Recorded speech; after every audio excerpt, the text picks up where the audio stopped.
بسم اللہ الرحمن الرحیم۔ ایک ساتھی نے سوال کیا ہے کہ وضو کے دوران وضو کرتے ہوئے یا نماز پڑھتے ہوئے ریح آ جائے، یعنی ہوا آنے لگے، ریح جس کو بولتے ہیں ہوا خارج ہوتی ہے، تو ریح آ رہی ہے لیکن اس کو دبا دیا، ریح کو یعنی روک دیا، دبا دیا جائے، تو کیا پھر بھی وضو ٹوٹ جائے گا یا وضو باقی رہے گا؟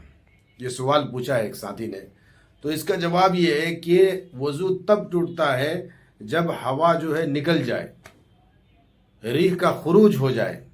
لیکن اگر کسی نے ابھی ریح جو ہے نکلی نہیں ہے، اس کا جو ہے کیا کہہ رہے ہیں کہ احساس ہوا کہ ریح آ رہی ہے، اس نے روک کے رکھا، روک دیا، خارج نہیں ہونے دیا، چاہے وضو کے دوران یا نماز کے دوران، تو وضو باقی رہے گا اور وضو جو ہے اس سے نہیں ٹوٹے گا۔